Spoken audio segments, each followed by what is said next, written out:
Olá, pessoal, boa tarde, 2 horas, tudo bem com vocês? Voltamos aqui com as nossas lives para todos os nossos clientes. Hoje a gente vai falar sobre um assunto muito importante, que é segurança, né?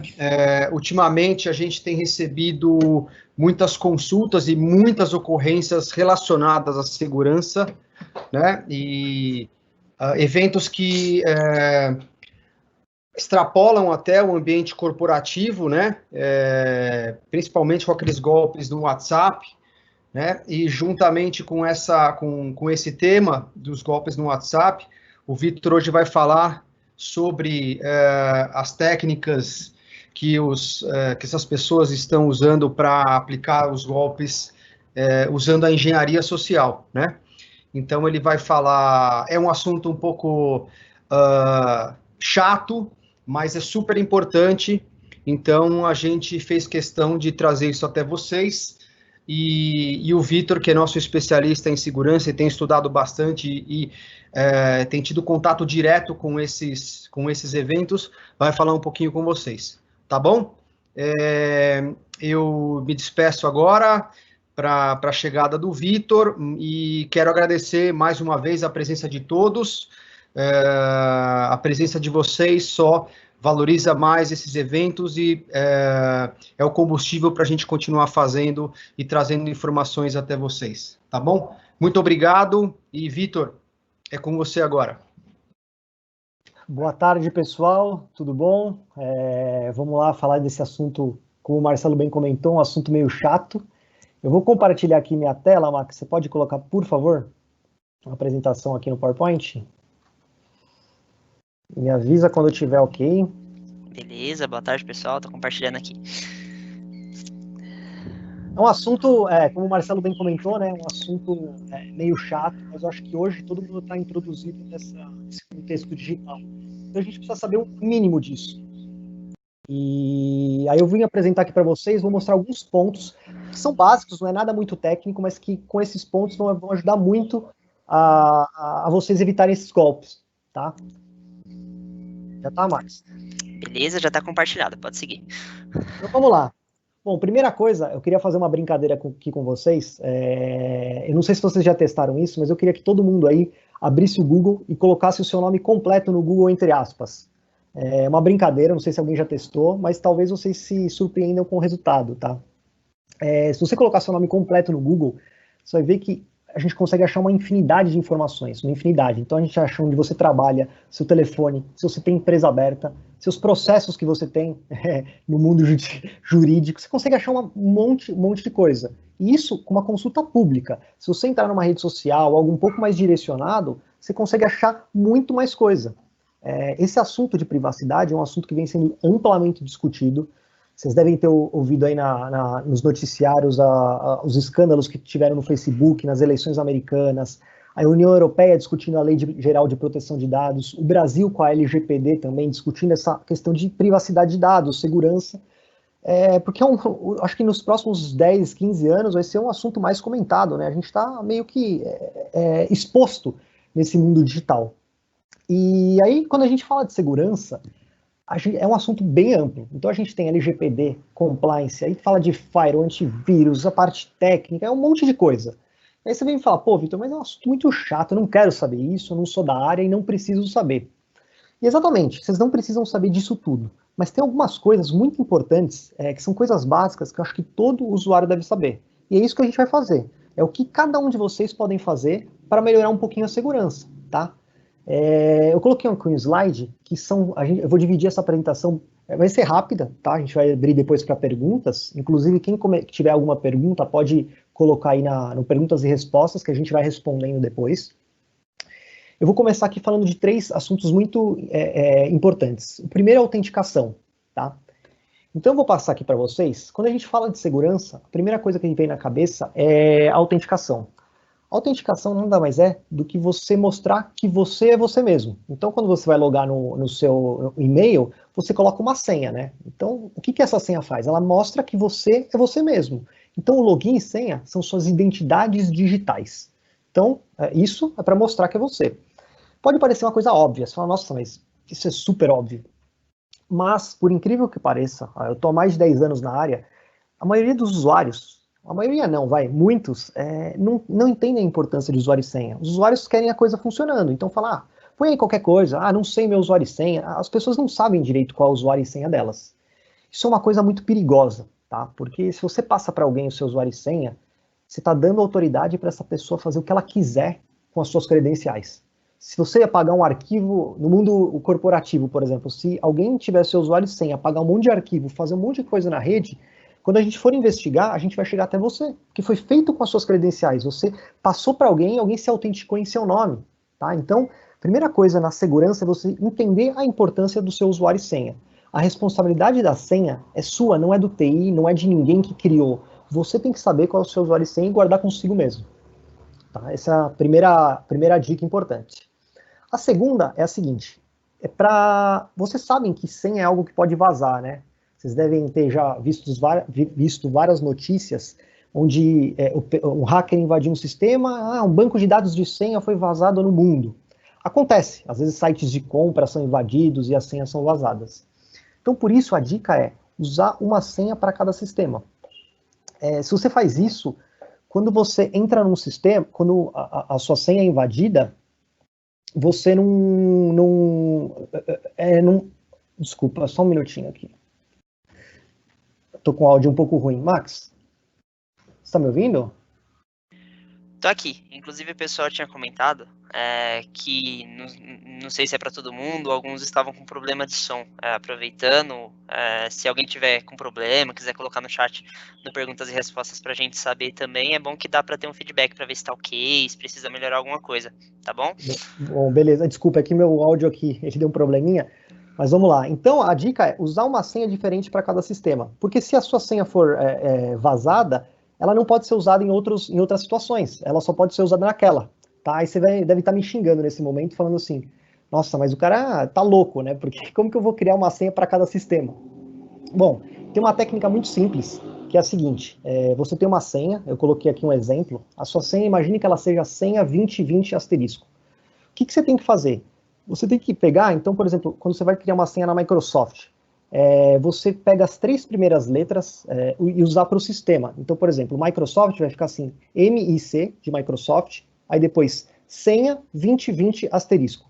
Ou seja, se você fizer isso, aí você faz no Instagram, por exemplo, INS senha 2020 asterisco. Se você fizer dessa maneira, você não precisa decorar nada, você só vai precisar decorar o seu padrão, e ao mesmo tempo você usou uma senha diferente para cada sistema. Se essa senha for vazada, esses robôs de internet que ficam testando várias senhas ao longo dos sistemas, eles nunca vão conseguir se autenticar. Você tem uma senha para cada sistema. Então, essa é uma dica super, super importante. Crie uma senha para cada sistema, mas você não precisa criar uma senha espalhafatosa. Use esse padrãozinho que a gente usa bastante na Solo. É só você colocar as 3 primeiras iniciais referente ao sistema. Então, você nunca vai esquecer, tá? Dica super importante. E aí, falando um pouquinho de autenticação, a gente tem... quando a gente fala de autenticação, a gente pensa sempre em senha. Mas autenticação não é só senha, a gente pode pensar em outras coisas também. Então, assim, a autenticação ela é baseada no conhecimento, ela pode ser baseada no conhecimento, ou seja, senha, PIN, aqueles desenhos de tela no Android. É o jeito menos seguro, porque a senha, PIN, pode vazar, alguém pode descobrir e usar e se passar por você, né? A gente tem a autenticação também, que é baseada na posse, ou seja, você tem um objeto, alguma coisa, para mostrar que é você mesmo. Então, por exemplo, um certificado digital, que advogado tem, o token de banco, que vocês devem ter também, e o SMS que é enviado para o seu chip, ou seja, você ter o chip também é uma autenticação baseada na posse. Esse tipo de autenticação, ela é um pouco mais segura do que senha, porque a pessoa precisa te roubar, né, para se passar por você. Então, existe essa autenticação também em alguns sistemas. E a gente tem a autenticação baseada na característica. Essa é a mais segura de todas, tá? Eu acho que, talvez nos próximos anos, o mundo caminha para ser todos os sistemas serem baseados em biometria, reconhecimento facial, voz, DNA, porque é muito difícil alguém se passar por você, né? Só se cortarem seu dedo fora. Isso é muito difícil de acontecer. E o grande problema da autenticação baseada na característica, apesar dela ser a mais segura, é porque ela é mais cara. Então, os sistemas eles não estão preparados para isso, né? Para você fazer, por exemplo, um e-mail e senha, Para logar com uma digital, você precisaria ter um dispositivo no seu computador, precisa ter digital, aí o seu celular, tudo precisa ter, ser adaptado para isso. E ainda não é. Então, por isso que a maioria das coisas é baseada em senha ainda. Mas se vocês forem ver o ponto de vista de segurança, o melhor tudo é biometria, reconhecimento facial. E aí você me fala, pô, Vitor, beleza, é o melhor, não dá. O que eu posso fazer? Já que senha hoje, a senha ainda é o que manda no mundo, tudo é por senha. O que você pode fazer é o seguinte, é uma técnica não, desculpa, é um serviço que a maioria dos provedores e dos sistemas tem, que chama MFA, ou duplo fator de autenticação. O que significa isso? Nada mais é do que você combinar dois tipos de autenticação. Então, eu vou dar um exemplo aqui, que muita gente faz isso e nem percebe. Quando você entra no banco, você tem uma senha para entrar no Internet Banking. Aí você entra.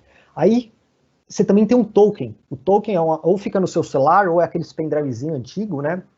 Isso nada mais é do que a autenticação de dois fatores. Ou seja, para você fazer uma transferência na internet, você tem que ter sua senha e você tem que ter o token também de internet. Se você faz essa dupla autenticação, é muito difícil alguém se passar por você, porque a pessoa vai ter que ter sua senha e vai ter que roubar você também. Tá? E isso não é só em banco. Tá? O advogado faz isso e nem percebe. Os advogados têm certificado digital, né? E quando vai fazer um peticionamento eletrônico, alguma coisa do tipo, tem uma senha no seu certificado. Então você tem o certificado e você tem a senha. Isso é dupla autenticação.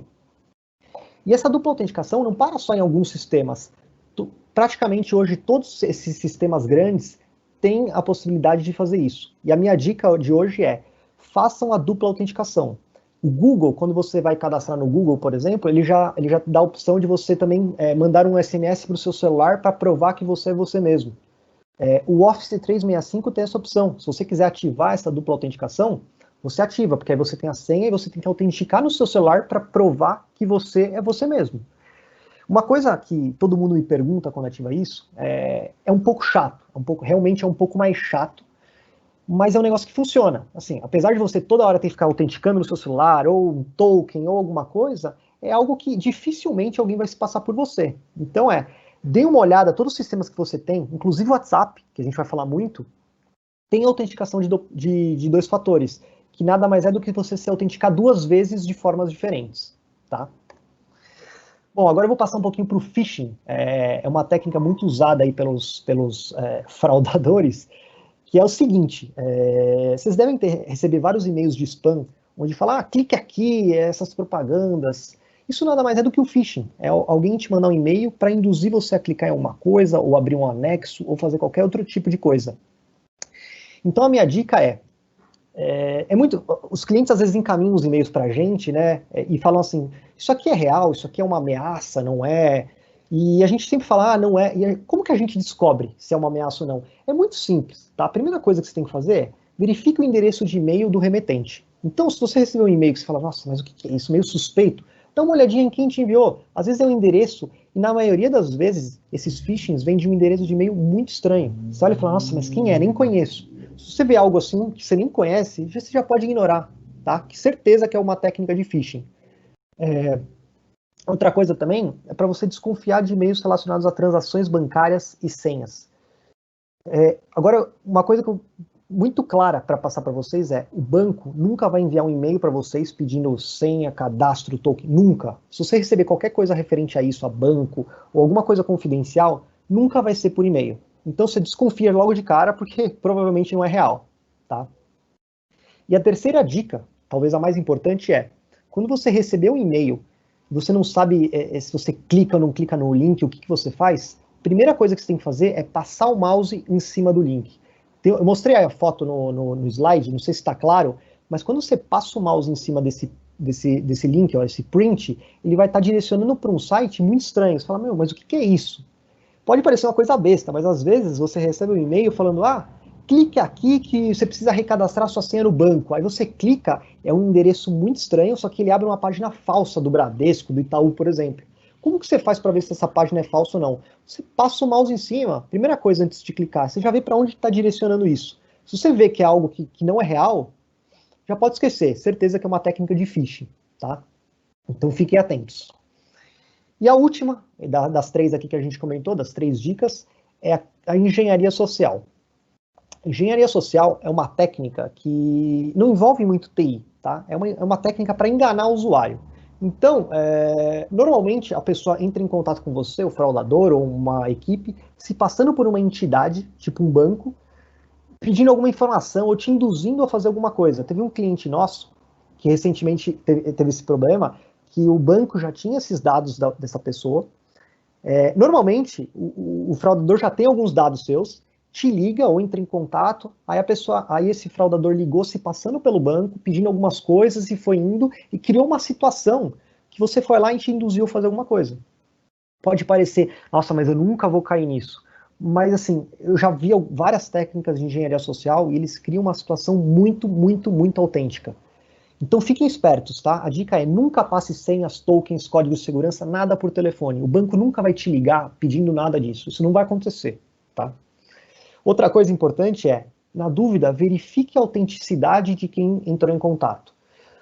O que é verificar a autenticidade? Se alguém te ligou, verifica se o número que te ligaram realmente é do Itaú, do Bradesco ou de qualquer que seja a entidade. Se alguém entrou em contato com você pelo Facebook ou Instagram, que tem acontecido muito, entra no perfil dessa pessoa, de quem entrou em contato, e vê se não é um perfil falso. Às vezes você entra, é aquele lá que tem 0 seguidores. Certamente é um perfil que foi criado só para aplicar golpe, tá?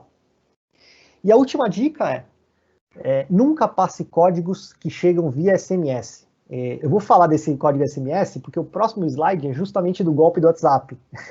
O golpe do WhatsApp é esse famoso golpe que está todo mundo sofrendo aí, né? E eu vou fazer uma introdução rápida. Eu não sei se vocês sabem como que o WhatsApp funciona. Para você se autenticar no WhatsApp, para você entrar no WhatsApp, você coloca o seu número do celular, ele envia um código SMS para o seu chip, e aí você coloca lá o código para mostrar que você é você mesmo. Então, ou seja, a autenticação é baseada na posse, baseada no seu chip, um código que chega para você. Como que funciona a engenharia social? O fraudador cria uma situação induzindo que você pegue o código SMS que chega para você e passe para ele, porque aí ele pega o seu WhatsApp e entra na sua conta e começa a falar com seus contatos pedindo dinheiro. Aí você vai me falar assim, nossa, eu nunca vou passar o código para ninguém. Mas eu tenho uma situação real que aconteceu com a minha esposa, inclusive ela caiu nesse golpe, eu até fiquei bravo com ela, eu falei, mas você é casada com um cara de TI, como que você cai num golpe desse? Mas eu vi a situação que eles criaram, eles criam uma situação muito, muito real. Ela fez uma compra na Riachuelo, e deu problema na compra, ela foi lá e comentou no Facebook da empresa, da Riachuelo. E aí, dias depois, ela recebeu no Facebook ou no Instagram uma mensagem falando, somos aqui, e o nome do perfil era Ouvidoria Riachuelo. Somos aqui da Riachuelo, temos o seu pedido, queremos reenviar. Fizeram uma situação muito boa, criaram um texto bonito, pegaram até o número do pedido dela e falaram, estamos enviando o código no seu celular, por favor, confirme. O código que vem está escrito WhatsApp, mas quando você está nessa situação, você nem lê direito, você simplesmente passa. Aí passou o código, eles foram lá e clonaram o WhatsApp dela, tá? Então, qual que é a dica que a gente tem para vocês não caírem no código do WhatsApp? O WhatsApp, ele nunca é hackeado, não existe essa de hackear. Sempre é alguém que que faz uma técnica de engenharia social induzindo você a passar o código SMS. Sempre é assim. Não vai alguém hackear, isso não vai acontecer, tá? Então, o que você faz para se proteger? Primeira coisa é você nunca passar o código SMS para ninguém. Esses códigos SMS que vêm no seu celular é para você confirmar em algum sistema. Nunca é para uma pessoa por telefone, nunca é num perfil de Instagram, num perfil de Facebook. Então, nunca passe código SMS para ninguém, tá? Porque isso daí, com certeza, é uma técnica de engenharia social. A pessoa está te induzindo a passar algo. E a segunda dica é, crie um PIN no WhatsApp. Vocês lembram que a gente comentou sobre a autenticação de 2 fatores? É aquela que você cria dupla autenticação? O WhatsApp tem essa possibilidade. Se vocês entrarem nas configurações do WhatsApp, tem lá nas configurações de segurança, tem ali dupla autenticação. O que é essa dupla autenticação?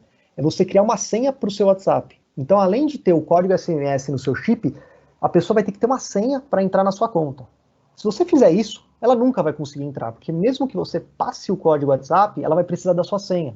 Tá? Então, a dica maior é crie um PIN para o WhatsApp, que é a dupla autenticação. Desse modo, você nunca vai sofrer um golpe de WhatsApp. Isso não é só para o WhatsApp, tá? Se você criar uma dupla autenticação para qualquer sistema que você tem, dificilmente você vai sofrer algum golpe de alguém tentando se passar por você, tá? E como técnicas de segurança, era isso. A gente tentou aqui nessa apresentação mostrar as principais técnicas que os golpistas fazem. São técnicas simples, mas muito valiosas. E eu queria abrir para perguntas. Max, tem alguma pergunta? O pessoal está comentando alguma coisa? Tem algumas perguntas aqui. Quer que eu comece a ler? Claro, pode falar. Beleza, a primeira é da Gabriela. Quando usamos um aplicativo X, por exemplo, o Mercado Livre, eu tenho um login e senha, mas posso usar o Face ID do celular para acessar. O mesmo acontece em aplicativos de banco. Ela perguntou, é seguro usar esse Face ID em aplicativos? Porque fico com receio de habilitar em qualquer lugar. Apenas deixo em aplicativos seguros, como de bancos mesmo. É a pergunta dela. Sim, é seguro você usar esse Face ID, porque, como eu falei, o Face ID, a biometria, essas autenticações que são baseadas nas características, elas são as melhores, porque só você mesmo consegue entrar naquele sistema, tá? Então, é seguro sim, e os sistemas que tiverem esse tipo esse recurso pode usar, tá? Beleza, Victor, tem mais um. Posso fazer um comentário em cima dessa pergunta aí acho que foi a Gabi, né? O Face ID acho que é um recurso do próprio telefone, né? Então, o que ele faz, algumas vezes eu uso também em alguns aplicativos, ele funciona, ele me reconhece e aí ele preenche a senha que já é do sistema, né? Que a autenticação do sistema é por senha, da plataforma ou do aplicativo é pela senha. O Face ID é só para ele chegar e fazer essa relação entre o meu rosto, a identificação e a minha senha, não é isso? Sim, é isso. E os aplicativos que tiverem essa possibilidade, porque eu acho que é do aplicativo, na verdade. Tem alguns aplicativos que não dá para fazer o Face ID. Os que tiverem essa possibilidade, pode fazer sim, que é seguro, é extremamente seguro. Tá bom, obrigado. Beleza. Aí tem mais uma que é da Fernanda. Ela perguntou se os aplicativos que temos para guardar as senhas automáticas são confiáveis. Depende, viu? Depende. Tem um aplicativo que chama OnePassword, que é muito, muito bom e é seguro, mas tomem cuidado com esses aplicativos de senha. Tomem muito cuidado. Porque esses aplicativos de senha a gente não sabe quem é o fabricante, tá? Então a gente conhece um que chama OnePassword, que é muito bom, tá? E ele funciona. Mas assim, como eu falei, pessoal, hoje o mundo ele está muito movido, acho que talvez o futuro seja movido a não ter senhas, ser tudo por biometria, essas coisas. Então talvez a gente caminha para um outro modo de fazer autenticação. Mas de fato podem usar isso, e se você quiser, Fernanda, usa aquela técnica que eu falei, você tem uma senha padrão, que você usa para tudo, e os três primeiros caracteres da senha você põe relacionado ao sistema que você está acessando. Se você fizer desse modo, você vai ter uma senha para cada sistema, e ao mesmo tempo você não precisa guardar todas as senhas, porque realmente é complicado. Imagina você ter uma senha para cada sistema. Hoje, na nossa vida, a gente acessa mais de 20, 30 sistemas, né?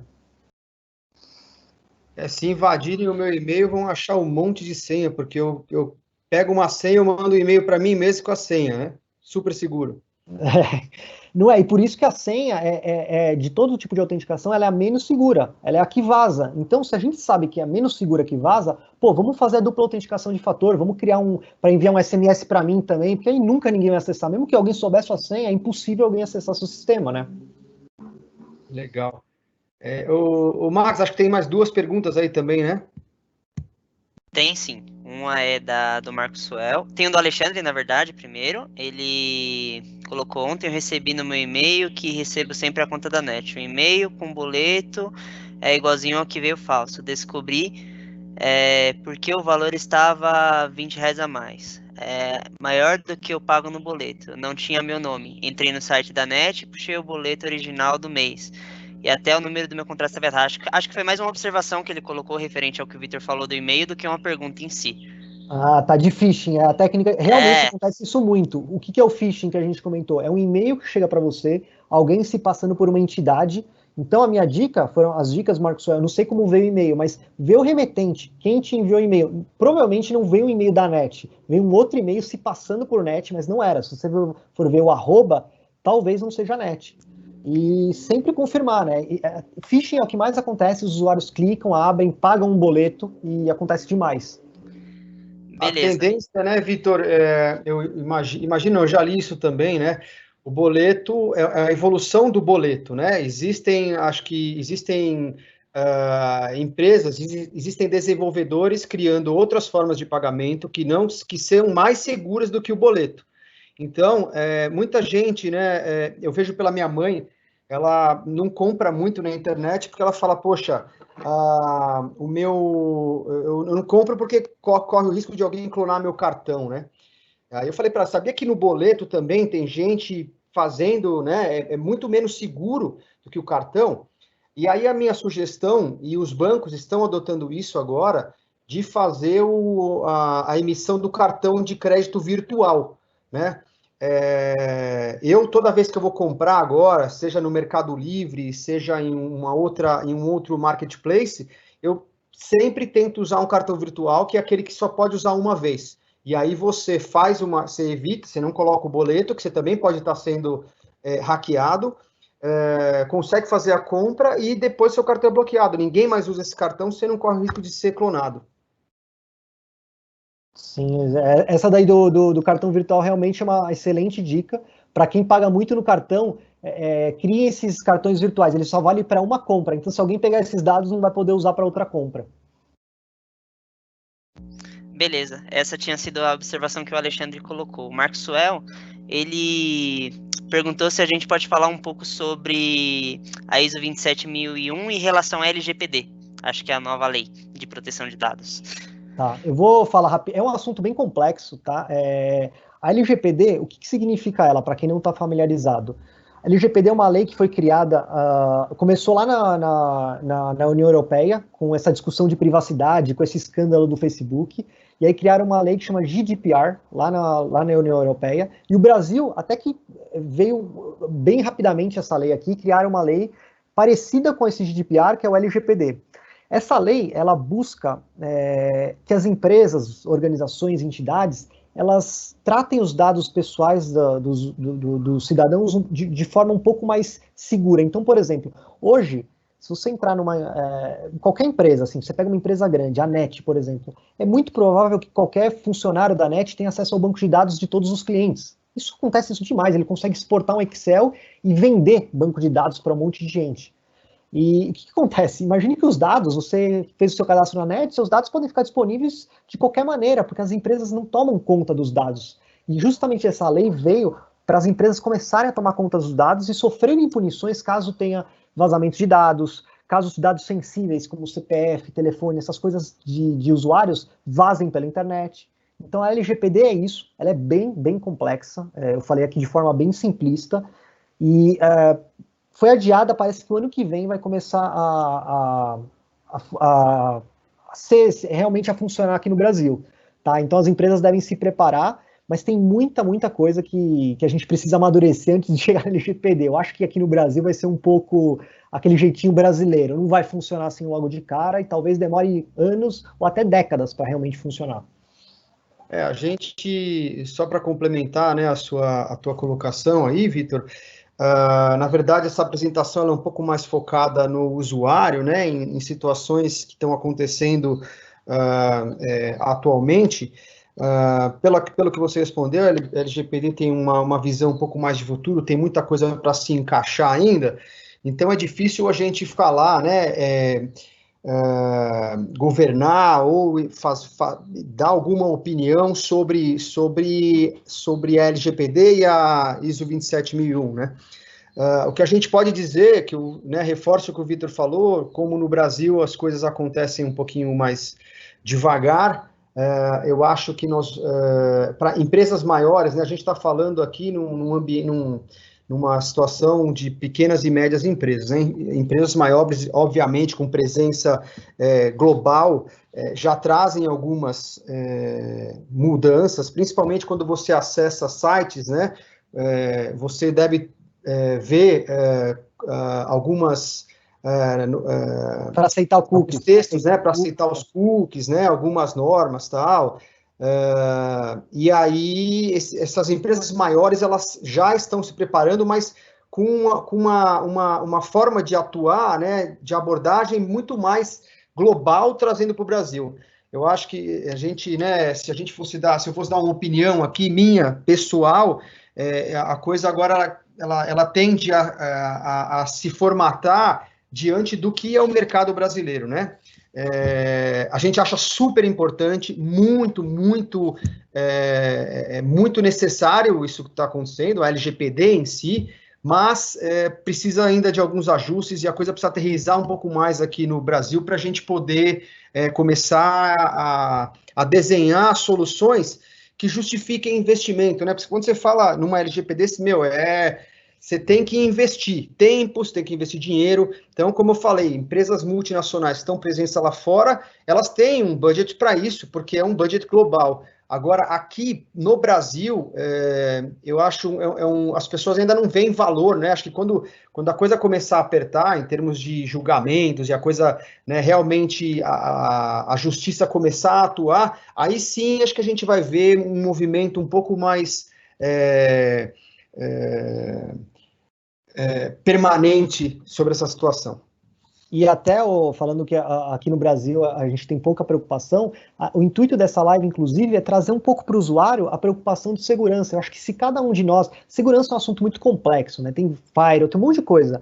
Mas eu posso garantir para vocês, a maioria dos golpes, essas coisas, elas não vêm de vulnerabilidades técnicas, ela vem do próprio usuário. Se a gente tiver um treinamento, o usuário tiver consciência da importância da senha, da importância das boas práticas, a gente vai mitigar a maioria dos riscos em termos de segurança digital. Então, é justamente esse o ponto aqui da live, é fazer uma introdução aqui para o pessoal e falar, putz, realmente, a importância da minha senha, de uma dupla autenticação, de eu verificar os e-mails e não abrir logo direto.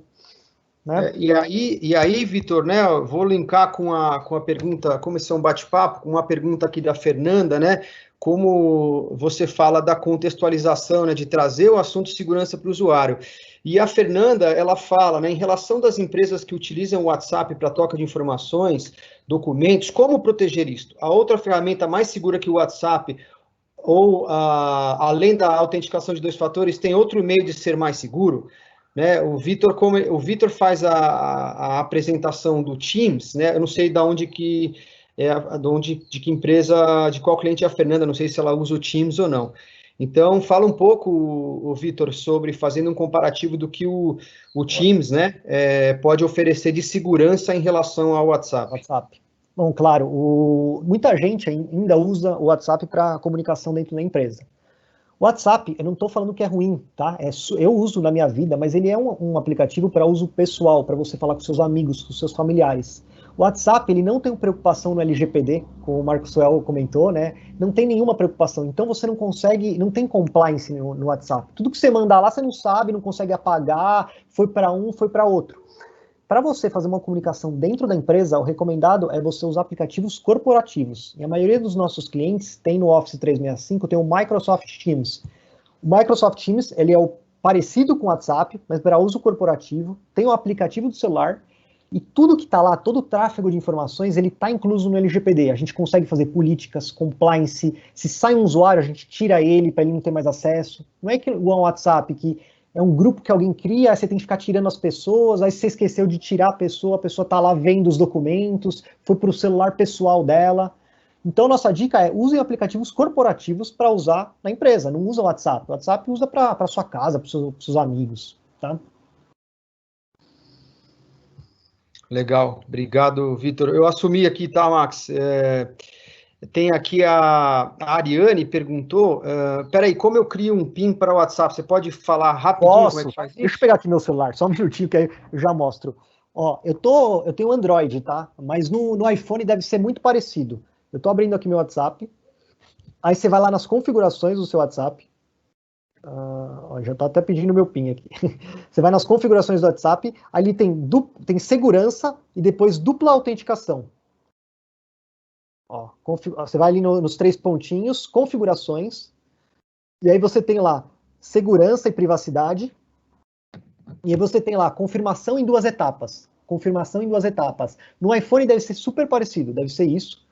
E aí, o que ele pede? Quando você vai nessa opção de confirmação em 2 etapas, você vai criar uma senha para o seu WhatsApp. Ou seja, se algum dia alguém tiver acesso ao seu, você passar o SMS para alguém, ela não vai conseguir mesmo assim entrar no seu WhatsApp, porque você tem uma senha. É obrigatório pôr essa senha para entrar.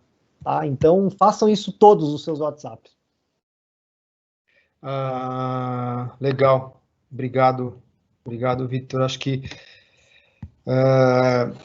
legal. Bastante gente usa, né, o WhatsApp. Acho que a gente está abordando um tema de segurança não só no ambiente corporativo, né, mas acho que também o objetivo dessa apresentação era trazer um pouco também de segurança do ponto de vista pessoal. Então, é legal você falar sobre isso. Sabe o que eu queria que você mostrasse, Vitor, também, se você conseguir? Muita gente, né, a maioria dos nossos clientes usa o Office 365 como plataforma de comunicação. E a gente vira e mexe e pede para o pessoal trocar as senhas, né? Você consegue mostrar, compartilhar sua tela, como é que se faz para trocar a senha do Office 365 rapidinho? Claro, eu vou cancelar aqui. Max, eu vou compartilhar minha tela de novo. E aí você pode entrar só um minutinho que eu já compartilho aqui. Beleza.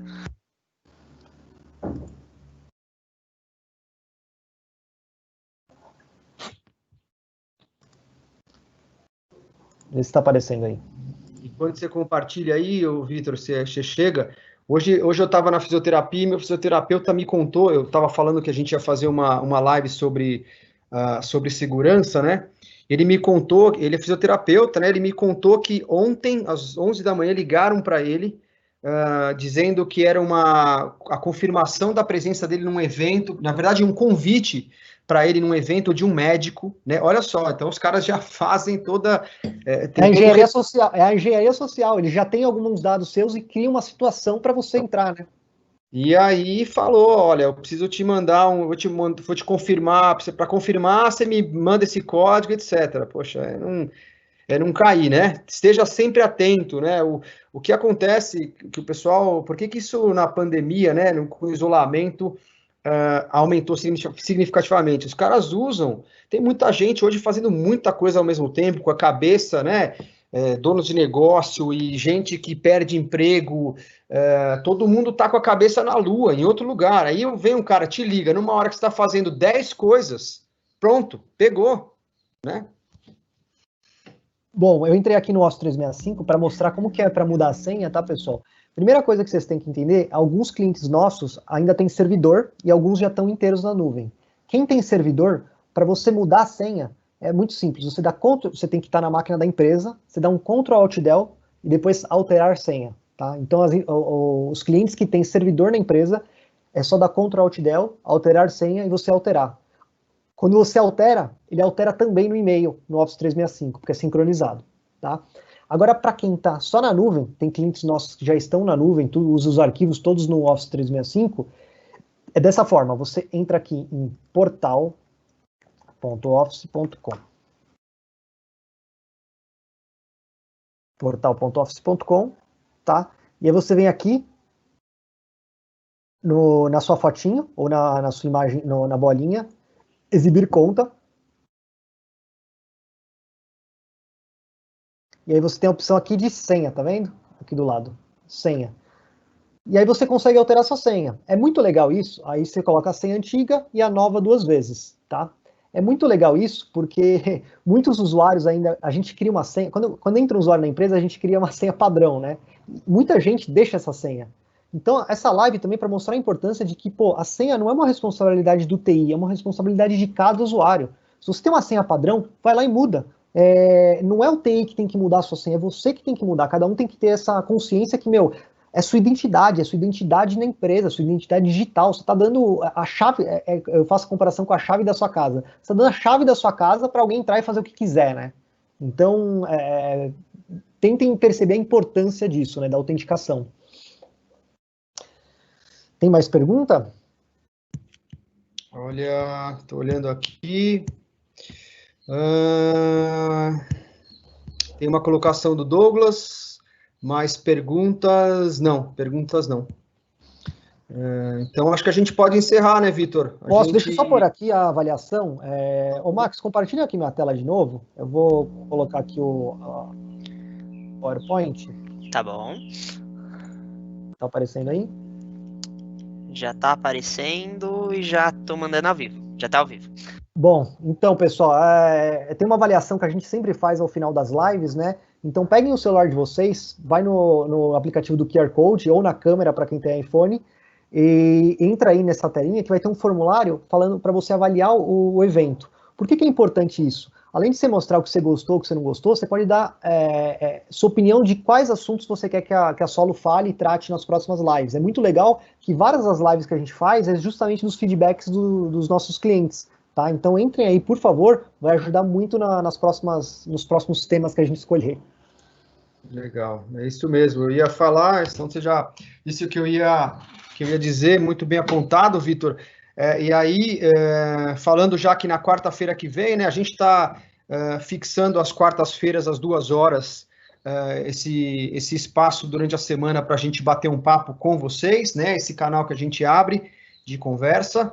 E a próxima semana, quem vai fazer a apresentação vai ser o Diego. Ele vai falar sobre o Microsoft Forms, que é um dos aplicativos que vem com o Office 365 também, um aplicativo que a gente usa bastante, principalmente de março para cá. Nos ajuda bastante no contato com o cliente. E por exemplo, o formulário que a gente manda para vocês se inscreverem na live, esse formulário de avaliação foi feito no Forms, e é uma forma de a gente conseguir organizar as informações quando você tem uma troca de informações com um número muito grande de pessoas. Então, quem tiver interesse, possivelmente nos próximos dias vai chegar um e-mail para vocês, para se inscreverem, e nós vamos falar sobre Forms. Esse é o próximo assunto das nossas lives de quarta-feira. Eu agradeço aí a participação de vocês, muito obrigado pelo tempo que vocês ficaram aqui, e até a próxima. Vitor, deixo com você para finalizar. Obrigado, pessoal. Espero que foi uma introdução rápida, o assunto de segurança é bem complexo, espero que pelo menos dê uma clareada aí. Então, a nossa dica, tenham consciência da segurança, façam a dupla autenticação dupla autenticação em todos os sistemas, com SMS, com aplicativo, e verifiquem os e-mails. Cuidado com a engenharia social, que a maioria dos golpes é voltado para enganar o usuário, não é uma técnica para hackear. Ninguém hackeia nada, principalmente nós que somos pessoas comuns. Eles fazem isso com pessoas públicas. Com a gente, é técnica de enganação. Então, fiquem espertos, que eu acho que com essas dicas todo mundo consegue evitar golpes, tá? Obrigado, pessoal. Abraço.